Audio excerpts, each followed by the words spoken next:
Welcome to Invest Insights. I'm Abby Maloney. I'm joined today by Janet Miller, the CEO and market leader of Colliers International Nashville. Janet, thank you so much for being with me today. Of course, it's fun to be here. So we're going to be looking at how the business world, real estate has been shaped forever by COVID-19 and the pandemic. But before we look at those new norms in the business world, I want to ask you, what are some new norms in your personal life that you might have started due to the pandemic that you see yourself continuing into this post-pandemic climate we find ourselves in? So my answer to that would be I took up swimming at the age of 58 years old. Congratulations. I haven't had a swim lesson since I was in the third grade, but I'm taking swimming lessons and it's restorative and I'm going to keep doing it, pandemic or no pandemic. Fabulous. Nationwide, the industrial sector has been performing exceptionally well during the pandemic, buoyed by the rising demand for e-commerce and warehousing space. Additionally, specialized assets such as labs, cold storage, data centers, and medical offices are equally driving the success of the industrial sector. How do you foresee the local industrial market continuing to evolve in this current cycle? And how can this rapid growth in industrial remain sustainable for the foreseeable future? So my answer to that is really around consumer behavior, because we saw consumer behavior change dramatically during COVID. So if you look at the online sales piece of the whole market, prior to COVID, only 11% of retail purchases were done online. Post-pandemic, it's up at about 25%. So if you think about it, that is the demand side that's driving this equation. And you've got to have big logistics centers to meet all of that demand, and people want things quickly. Right. So to me, that horse left the barn. We're not going back. So that's the driver. And then on the supply side, you just in Nashville can't find enough flat land to build these 1 million square foot boxes. Right. So you've got huge demand, constrained supply. Those two fundamentals, in my view, aren't going to change. So we foresee this is a long-term trend rather than a blip.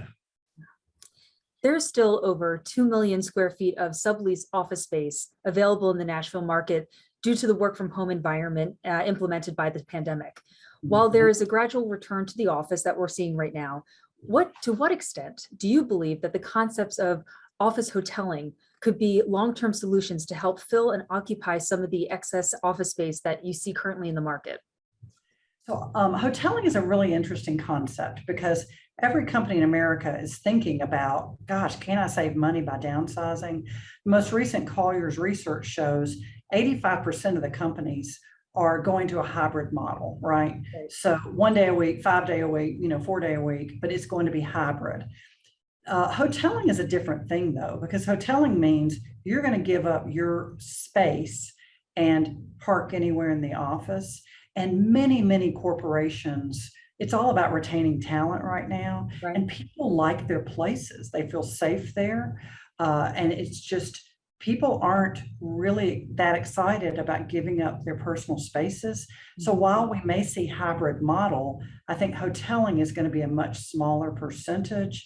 And therefore, you don't pick up much by not hoteling because you've still got to have the same amount of space, right. Just fewer people in the office. Do you believe that the challenges events over the past year and a half could possibly signify the end to any particular types of office space asset classes? And what would this mean for the overall market moving forward?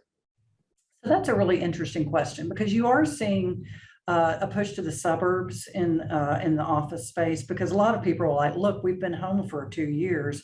Let's put the office close to home. Right. So that is a move. But if you look at downtown Nashville, I would defy you to find a city in this country that has Amazon coming to town with 5,000 white collar jobs on one end of the downtown, Oracle coming with 8,500 white collar jobs. So you may be seeing in markets like New York, where you've got, 80-story skyscrapers, that people, that density bothers them and the elevator ride. But here in Nashville, when you're talking about 20, 30 stories and just this monster of corporations that will be adding jobs in Nashville, I don't see one asset class within office that's not going to be relevant. We're just going to have to take a couple of years to catch up to this sublease space that's on the market. How is property investment different in the post-pandemic environment with regards to investor appetite for risk and the use of leverage to achieve their goals, considering the current and future impacts of the low interest rate? So I have always thought that the greatest thing to keep highly ambitious and optimistic real estate developers and investors from going off the deep end is a prudent lending environment. Yeah. And to me, that's what really saved us in every recession when you look at it. So the fact that the lenders are looking much more closely at their underwriting, they're asking a lot more questions. Pre-leasing is it's really important that you have significant pre-leasing with credit tenants. So to me, the lending environment, I view it as a good thing because nobody wants their market to be overbuilt with space. It's not good for the tenants. It's not good for the city. So I think that that's true. The other thing is that money's flooding into Nashville it's not a short-term thing, right? It's because the fundamentals of the market are so great. It's a college town, educated people working here, low operating costs. You can get here easily. So to me, we've been wrestling with this pandemic thing. Fundamentals haven't changed, but I think a prudent lending environment is a good bumper to keep us from getting overbuilt, which is something that's not good for anybody. And now that we find ourselves in this new landscape, this new economy, what's next for Colliers International Nashville and the commercial real estate sector in general? So the commercial real estate sector, it really tags on to my last answer, which is don't bet against this town. It is too diverse, it's too solid, and the word is out. I ran economic development for the city for 21 years, and it was tough selling Nashville 25 years ago. The word's out. So as long as we keep up with the tough issues, because the issues facing the city are different than they were 25 years ago, and they're tough.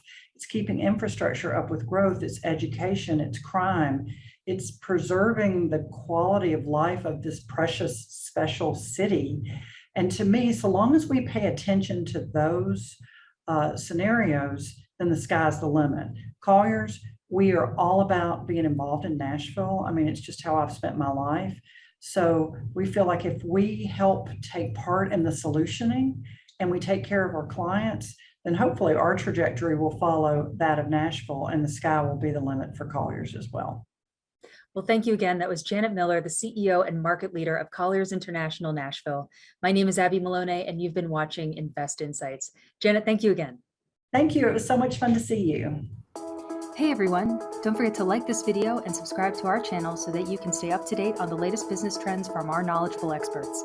Be sure to check out the description below for more information on the segment you just watched. Thanks for tuning in.